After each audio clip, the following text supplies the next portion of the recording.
نشات کے خواب نقصان میں جکڑے ہوئے ہیں، انہیں اپنے تابناک مستقبل کی کوئی فکر نہیں۔ وہ اپنے متاع حیات سے بے پرواہ ہو کر یا تیز کامی کے ساتھ نساجے سے زہر حل کو قن سمجھ رہے، ہلاکات و بربادی کے گھاٹ اتار رہے حضرت سید المرسلین وعلی آلہ وصحابہ اجمعین، اما بعد فاعوذ باللہ من الشیطان الرجیم، بسم اللہ الرحمن الرحیم، ولا تقتلوا انفسکم ان اللہ کان بکم رحیما۔ صدر جی احتشام، قابل احترام اساتذہ کرام، کرسی عدالت پر جلوہ افروز حکم صاحبان، معزز مہمانان کرامی اور ہم مکتب ساتھیوں، آج کے اس پروقار بزم و خطابت میں مجھے جس موضوع پر اظہار خیال کا موقع ملا ہے وہ ہے نئی نسل منشیات کے حصار میں۔ حضرت گرامی، نئی نسل کسی بھی ملک کی معاشی، تعلیمی، اقتصادی اور سماجی ترقی میں ریڑھ کی ہڈی کی حیثیت رکھتی ہے۔ کہتے ہیں کہ جوانی وہ عرصہ حیات ہے جس میں انسان کے قوا مضبوط اور حوصلے بلند ہوتے ہیں۔ ایک باہمہ جوان پہاڑوں سے ٹکرانے، طوفانوں کا رخ موڑنے اور اندھیروں سے مقابلہ کرنے کا عزم رکھتا ہے۔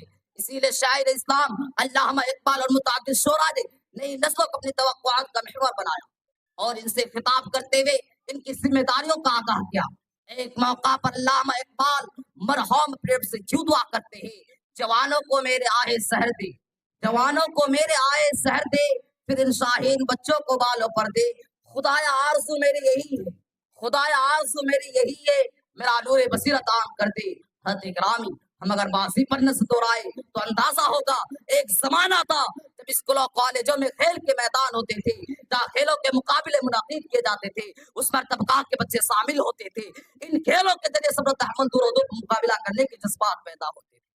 مگر افسوس کہ آج نئی نسل چودہ عمل سے کوسوں دور انٹرنیٹ اور منشیات کے خواب نقصان میں جکڑے ہوئے ہیں، انہیں اپنے تابناک مستقبل کی کوئی فکر نہیں۔ وہ اپنے متاع حیات سے بے پرواہ ہو کر یا تیز کامی کے ساتھ نساجے سے زہر حل کو قن سمجھ رہے، ہلاکات و بربادی کے گھاٹ اتار رہے۔ حضرت گرامی، اب تو سگریٹ اور شراب نوشی کی وجہ سے مجبور ڈپریشن نہیں، بلکہ ہم آسر و دوستوں کو دیکھ کر دل میں انگڑائی لینے والا جذبہ شوق ہے جو نئی نسل جوانی کو کھوکھلا کرتا جا رہا ہے۔ نئی نسل والدین کی غفلت اور ان کے سرد رویے کی وجہ سے نشے کی لت کا شکار ہوتے جاتے ہیں۔ بعض دفعہ تو غلط صحبت کا سر انہیں لے ڈوبتا ہے، تو کبھی کئی مسائل دلچسپ اور پہنچے اور حقیقت سے فرار حاصل کرنے کے لیے نشہ کا سہارا لیا جاتا ہے۔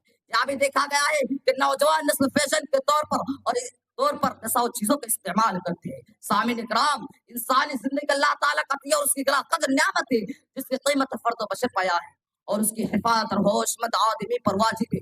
اگر اس کی ناقدری کرتے ہوئے اسے ضائع برباد کرتا ہے یا اس کی حفاظت سے روگردانی کرتا ہے تو یا اس نعمت کے ساتھ نا انصافی اور بغاوت کے مرادف ہے، کیونکہ اللہ تعالیٰ نے حفاظت کا حکم دینے کے ساتھ سیاں پر عید و سدید سنائی ہے، جیسا کہ ارشاد ربانی ہے وَلَا تَقْتُلُوا أَنفُسَكُمْ إِنَّ اللَّهَ كَانَ بِكُمْ رَحِيمًا، اور اپنے آپ کو قتل نہ کرو، یقیناً تو پر اللہ تعالیٰ نہایت مہربان ہے۔ ایک دوسرے مقام پر فرمان الہی وَمَنْ يَفْعَلْ ذَلِكَ عُدْوَانًا ظُلْمًا فَسَوْفَ نُصْلِهِ نَارًا وَكَانَ ذَلِكَ عَلَى اللَّهِ يَسِيرًا، اور جو شخص نافرمانی سرکش ظلم کرے گا تو ان قریب ہم اس کو آگ میں داخل کریں گے۔ یہ اللہ تبارک و تعالیٰ پر آسان ہے، جیسے کہ دوسرے مقام پر فرمانے لائیں گے وَلَا تُلْقُوا بِأَيْدِيكُمْ إِلَى التَّهْلُكَةِ، اور اپنے ہاتھوں کو خود ہلاکات میں نہ ڈالو۔ اسی طرح منشیات کی قباحت پر سورہ مائدہ آیت نمبر 90 نصری کی حیثیت رکھتی ہے۔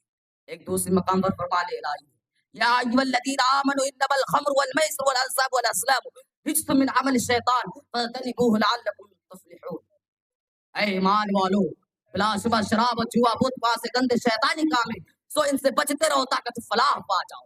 منشیات کی حرمت کے سلسلے نبی صلی اللہ علیہ وسلم کی واضح تعلیمات بھی موجود ہے، جیسے کہ حضرت عبداللہ بن عمر رضی اللہ عنہ سے مروی ہے کہ رسول اللہ صلی اللہ علیہ وسلم نے فرمایا کل مسکر خمر و کل مسکر حرام، ہر نشہ و چیز خمر ہے، یعنی ہر نشہ کے طور پر سگریٹ، تمباکو، گٹکا سب شراب میں سب شامل ہے۔ جیسے کہ ایک دوسرے میں ہر نشہ و چیز حرام ہے، جیسے کہ حضرت عائشہ صدیقہ رضی اللہ عنہا مرفوعاً روایت کرتے ہیں کہ ہر نشہ و چیز حرام ہے۔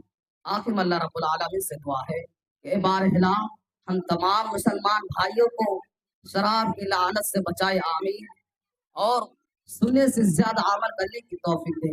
السلام علیکم ورحمۃ اللہ وبرکاتہ۔